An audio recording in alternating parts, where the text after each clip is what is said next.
It is January 4th, 2019. It is another episode of the Impact Implosion here on the AngryMarks Podcast Network. Probably one of the last Impact Implosions. We'll get to that, but first of all, I got to it's a new year and maybe for a little while new year for us, and it is my colleague is Mike Poland, who is the Southern Hog Slayers to my girls with guns. Oh, God, I thought you were going to say the girls with guns. Impact, this is where Ed Nordholm is going to put your show. Okay. We got to talk about this. This is the big news. Impact has found a new home in a channel called Pursuit, which is an Anthem-owned channel, and neither of us own. It is going to be on 10 p.m. on Friday night, next Friday at 10 p.m. The fuck? Yeah, they definitely downgraded here. They got nothing. This was a huge... how the hell... How does the Impact keep going from channel to channel that nobody has? Here's the thing, guys. And I want you to know how we've gone through this, why this may be... I'm going to have to mention this. This may be one of the last Impact Implosions. We're going to try to do a homecoming show for their homecoming pay-per-view, but unfortunately, me and Mike do not have Pursuit. Nope. No. Sadly, we both checked those guys, and we do not have it. I have Pursuit on demand, but I don't have it on freaking live. So we have no plans to continue with this. Here's the thing: we've gone through so many channels during this run. Spike, which was probably the best. America. Destination America, freaking Pop TV, and now, and we all, in each of those were worse channels. We had those channels. Yes. Somewhere we had those channels. In the almost 7 years we've done this show. Yeah, 6.5 years we've done this show. We do not have Pursuit, so it's as this show may end. For now, because Impact says this is a stopgap. They're going to try to find a new channel, and I hope so, because this may be an indefinite hiatus or permanent. Yeah. As Boyz II Men might say, this might be the end of the road. This is the end of the... It's the end of the road. Yeah. Till I can't let go. It's unnatural.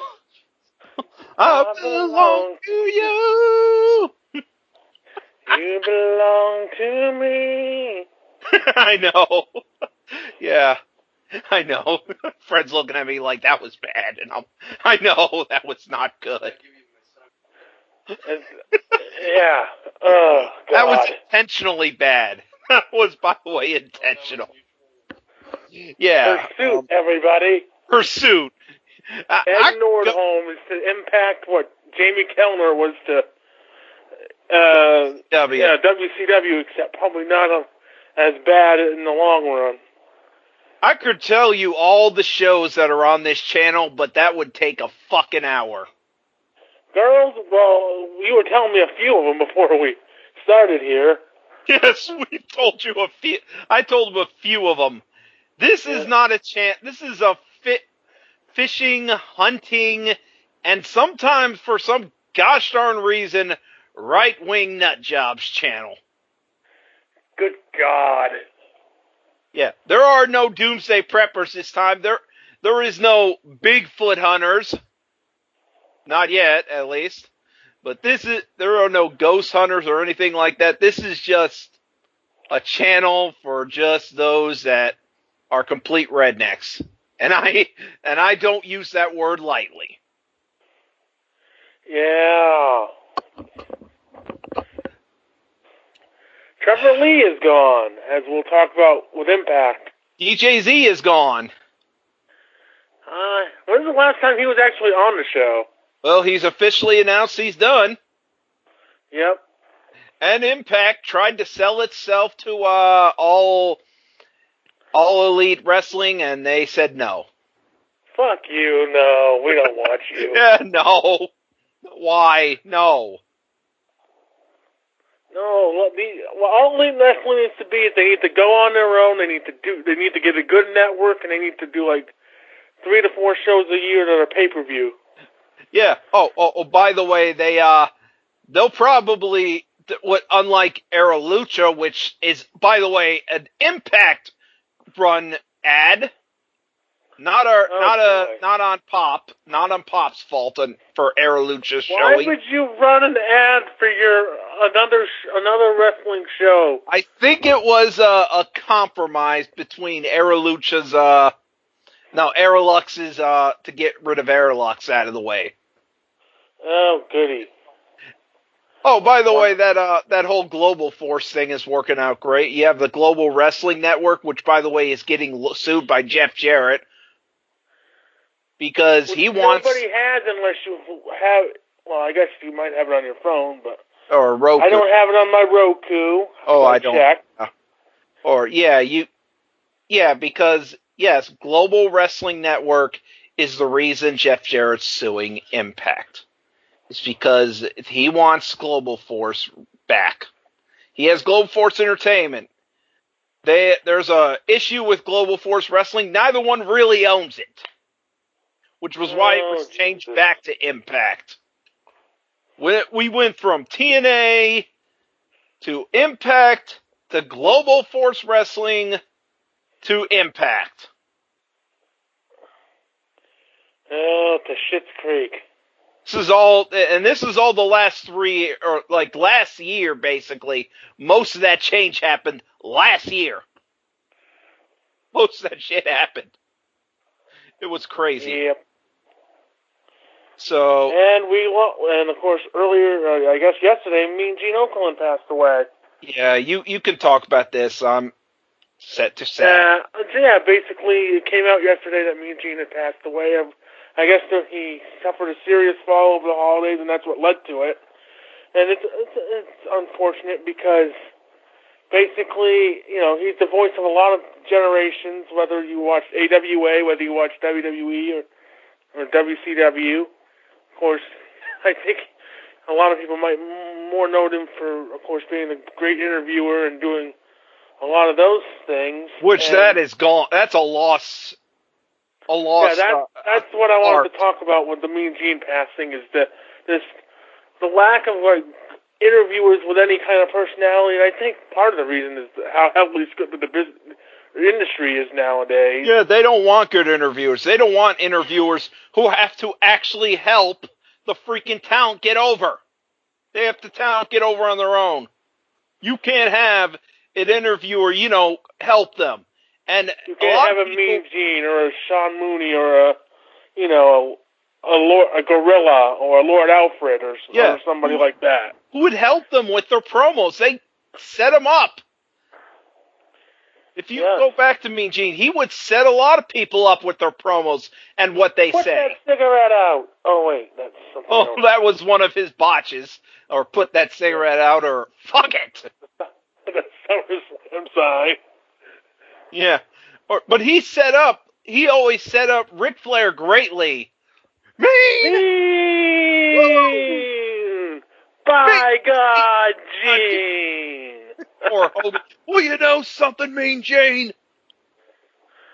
Or just about anybody he worked with. Yeah.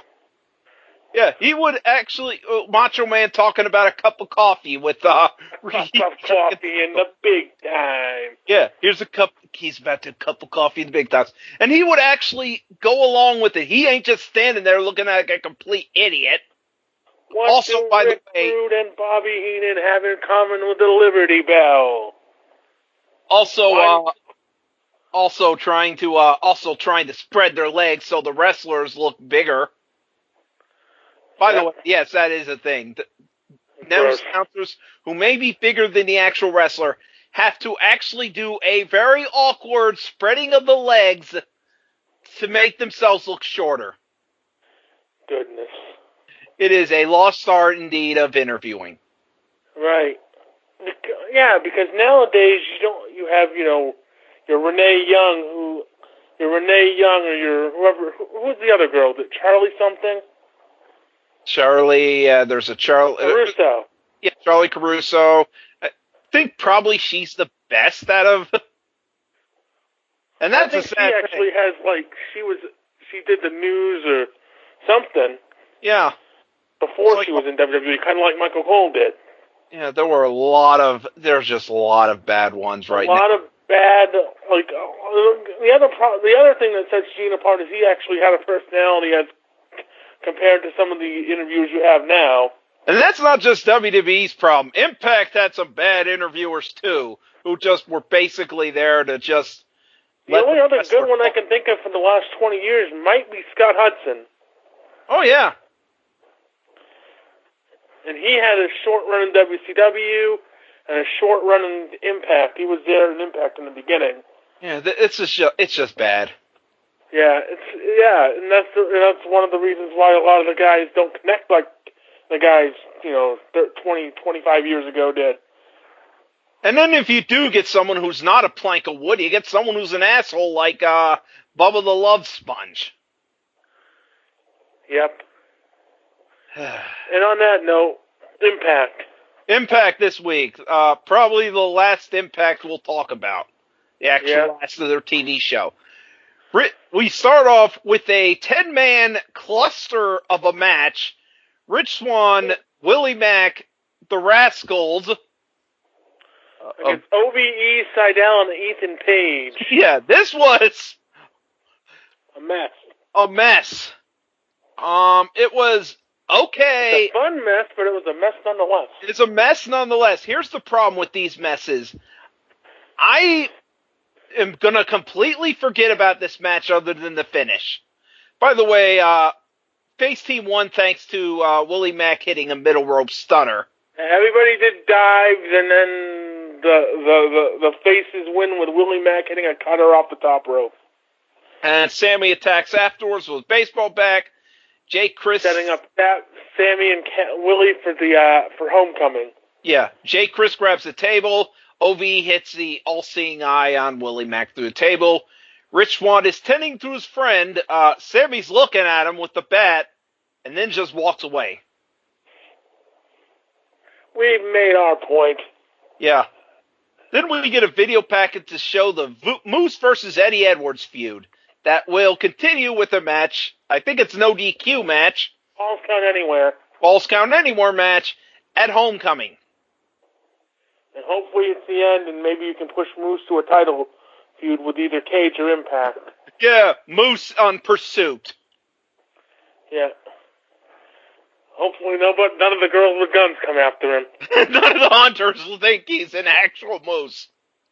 They might be drunk enough. Yeah, so Eli Drake comes out. I guess he's prepared for the move to Pursuit because he has an oar with him that he calls Patty. He's going canoeing. Yeah. He talks about conspiracies, which is more perfect for Pursuit. He's been talking to Richard Belzer. I know. So he says Abyss won't show up at Homecoming, and even if he does, Eli will become what he hates when he becomes hardcore and beats him up. And then the time machine. A little bit of that a few weeks back when he faced Dreamer. So Then the time machine activates as Tommy Dreamer shows up. And Raven, who looks terrible. He DDTs Eli and prepares to Pillmanize Eli's neck. Lights go out and Raven shows up. They have a stare. Tommy and Raven have a stare down. Eli wants to fight, and they just both punch Eli. So old guys celebrate. Yeah, Raven looks terrible. Oh, yeah. You know, when he looked great in those backstage segments when he was just sitting down talking. Yeah, he looks like he needs he looks like he hasn't. I can't describe what he looks like. Yeah, he looks like a hobo. Yeah. All right. Well, not without the beard. Desi in a match that I have no idea why this is on the Go Home show. Desi Hit Squad because if versus it's not on the Go Home show, then it's going to be on the pay-per-view. And KM for hopes of impressing Scarlett Bordeaux. And as I noted, Gama Singh does not look like he wants to be here at all. Ladies and gentlemen, here is the Desi Hit Squad. And I used to be a main eventer in Canada 30 years ago. Yeah, he looks like he'd rather be up north. So, there's a chair backstage. We see it. We see the smoke cart coming on the stage. So we know her music is playing. It's Scarlett Bordeaux in a revealing dress to watch the match. And Falabaz look like, just, oh, God. It looks just funny. And in a nothing match, KM and Falaba win. Only reason this is here is so it didn't have to be on the pay-per-view. Yeah, Scarlett leaves and we move on. Next. Lucha Brothers say their tag team match with LAX will not be a friendly match. What will they be without Conan? LAX be without Conan, and they will be the tag champs. So they won't get by with a little help from their friends. Yep. So next is Allie versus Kira Hogan. Ugh. This was a squash. Let's just say what it was. This wasn't even a match. This is Allie just beating the crap out of her. Yeah, Kira Hogan says, I'm going to destroy Allie, and... Nope. That didn't even come close. So, after that beatdown, Su Yung and Allie's gang up on Kira, but Jordynne Grace makes the save, and she cleans house. And we're having another tag match, because Kira and Jordynne are going to take on Sue and Allie. Ugh. They're wasting Jordynne Grace in this match by teaming her up with a schmuck. Well, it's better than what she was doing with freaking Katarina. Yeah. I mean, I know they're busy with Taya and Tessa, but, you know, they need more knockouts. Again. Yeah. Because right now you've got Taya and Tessa as your top two. You got Jordynne, and you really got not much else going on. The Su Yung and Allie thing is kind of dying a death until Rosemary comes back. Oh, yeah. We all know where this is going. Rosemary's coming back to kick ass. Yeah. Video package hyping the Knockouts title match at Homecoming, which Gail Kim's the ref. Oh, goody. Yeah. And then I said Trevor Lee's last match a few weeks ago. I was wrong. Trevor Lee's back. He wants a match from the bosses. By the way, he outs one of them as Don. That will be mentioned later. Don and Scott. That's what he calls them. And he doesn't know who his opponent is. Well, that's going to turn out well. Yeah. LAX promo. This is a great promo by them. They talk about how they grew up wanting to be wrestlers while other kids were wanting to be basketball or football players. Or baseball. Drug dealers.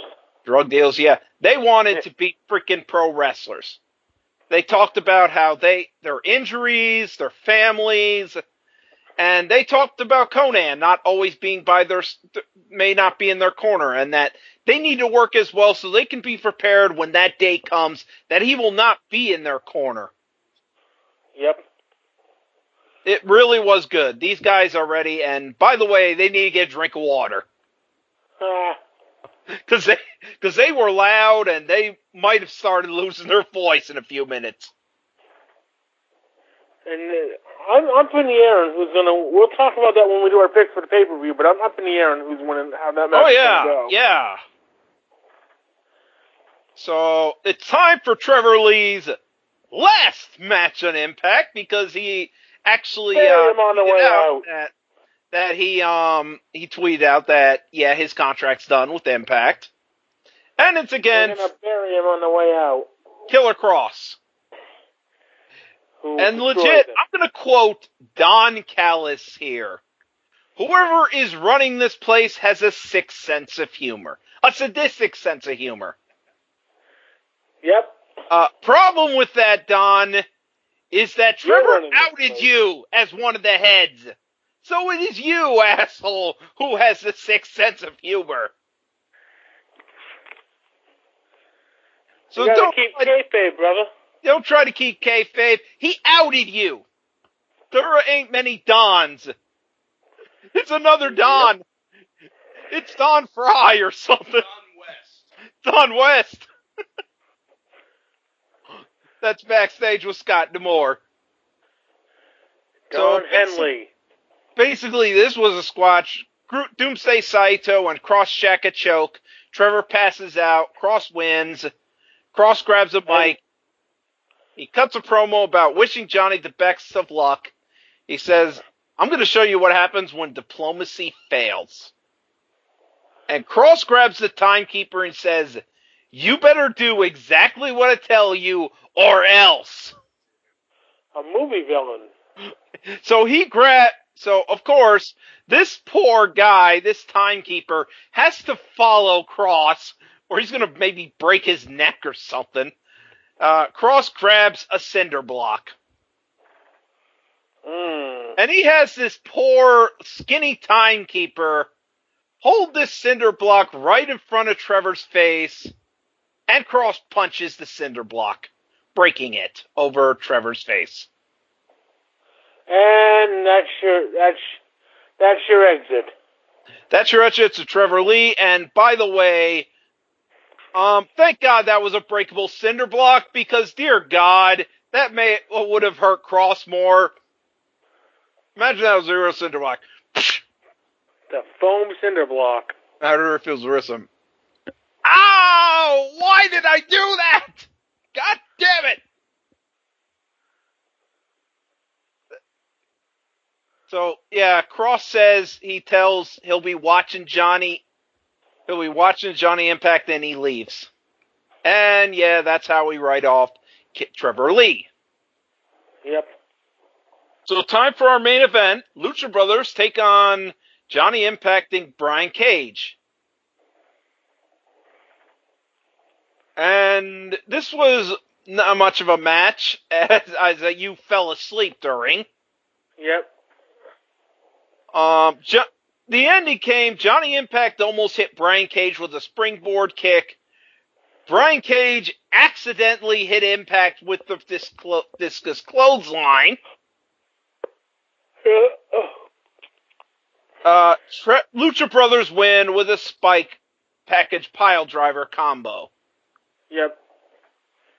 My co-host is falling asleep during a gosh darn Lucha Brothers match. There's a problem.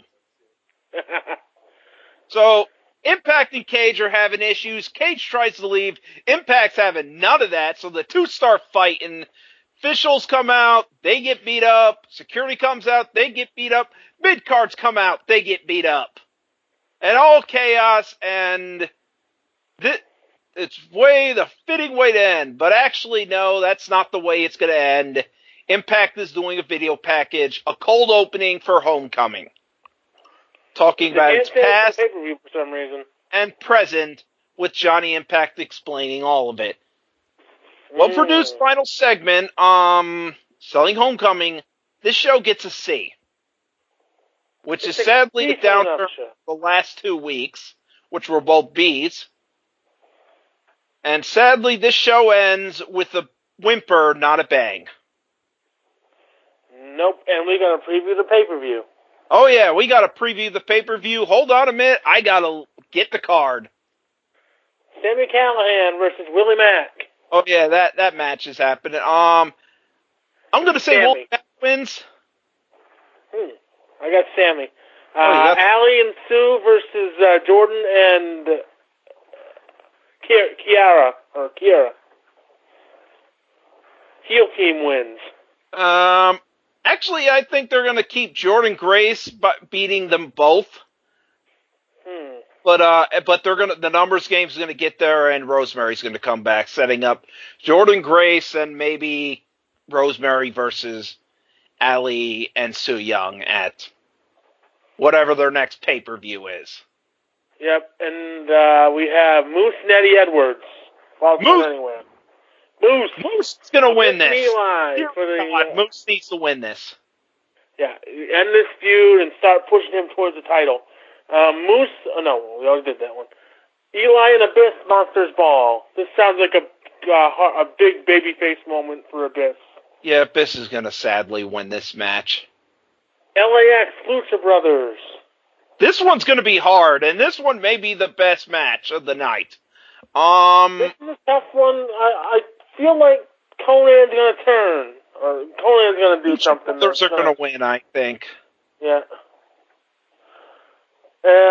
Ultimate X.